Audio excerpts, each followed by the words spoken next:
Continuamos y vamos a referirnos a una información que dio el secretario de Educación Pública, Raimundo Martínez Carvajal, en el sentido de que van a hacer una revisión a fondo sobre las estructuras, sobre la normatividad, sobre el desempeño, sobre vicios y virtudes de esa dependencia, para ponerla a tono con las exigencias que plantean los retos que vienen, pero además también el bachillerato obligatorio.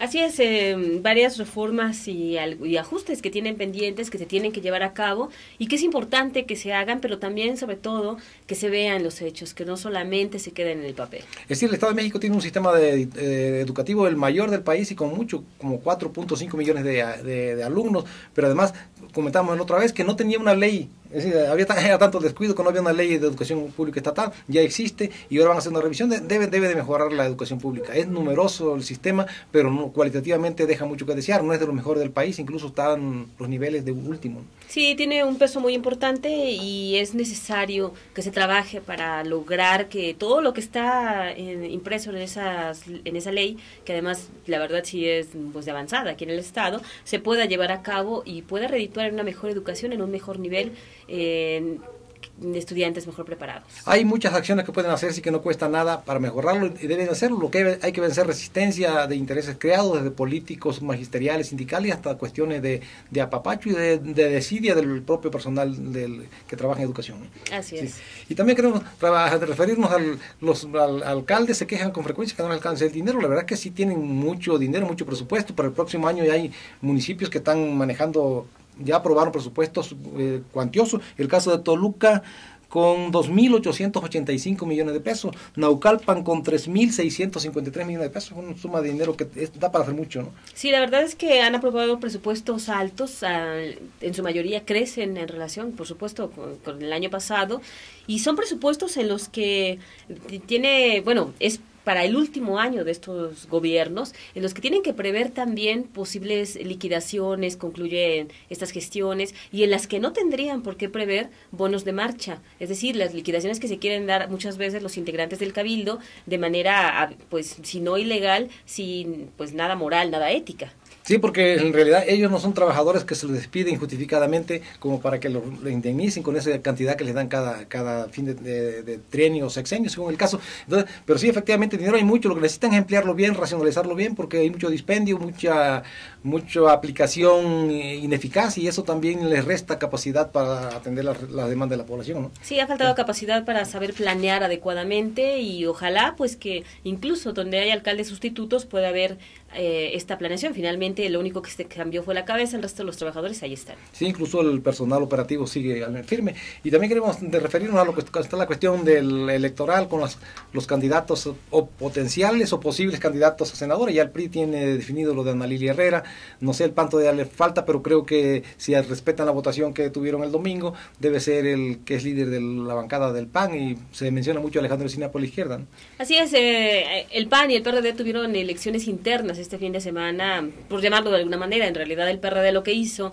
fue un congreso nacional donde estableció los espacios plurinominales para el Senado, para las diputaciones federales, y en las cuales se dieron a ciertas corrientes, entre ellas Nueva Izquierda, que es la principal ganadora, pero ahora estas corrientes tienen que ponerle nombre a esos espacios. Y en las de mayoría, pues se habla de que Alejandro Encinas y Luis Sánchez, quien fue dirigente estatal del PRD, van a ser los candidatos del PRD, aunque por ahí está también Javier Salinas, que es de Nueva Izquierda, la corriente más importante, es actual secretario de Finanzas y seguramente también va a querer tener ese espacio. Y por otro lado está Acción Nacional, donde pese a no haber hecho campaña, pese a todos los obstáculos que le puso el PAN de no querer que se registrara el ex coordinador de diputados, Óscar Sánchez, pues resultó ganador. Ya es una tendencia irreversible, posiblemente hoy den resultados oficiales, si no es que hasta el viernes, y en segundo lugar seguramente va a quedar Gustavo Parra. Lo cierto es que José Luis Durán pues parece que ha terminado su época después de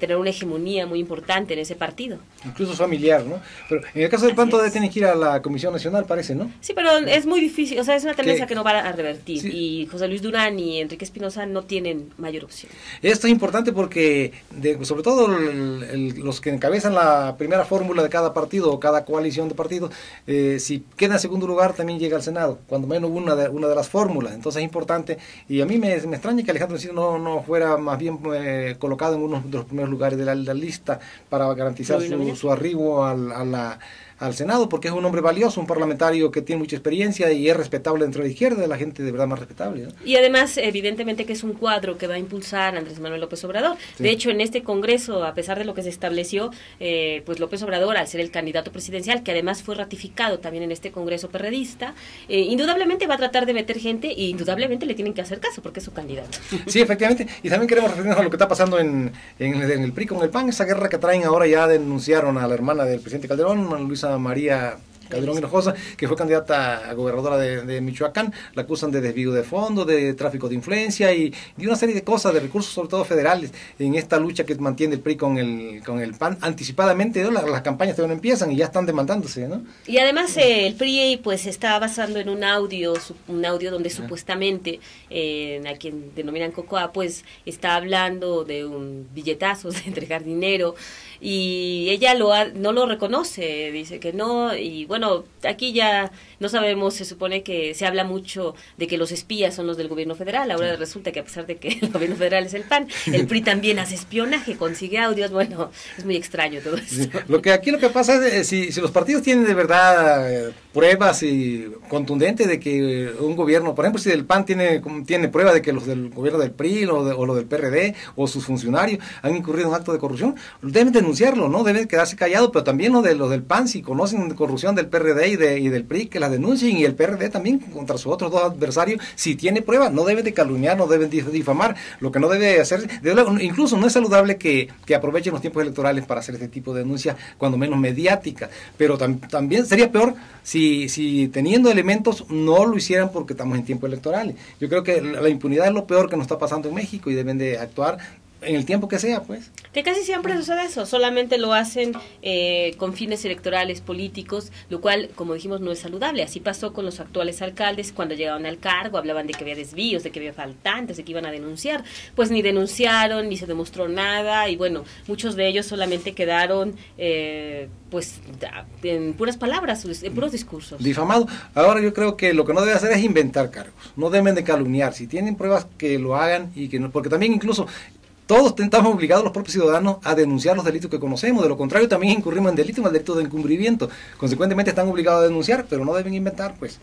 Sí, pues vamos a ver qué pasa con esta guerra, donde el PRI ya demanda al PAN, pero también el gobernador electo de Michoacán, Fausto Vallejo, habla de que va también a ir contra el dirigente nacional del PRD, porque acusa que hay hubo intervención del crimen organizado. Bueno, vamos a ver en qué para todo esto, porque además todo lo que tiene que ver con asuntos electorales en materia penal normalmente no prospera. Así es. Vamos a un corte y regresamos.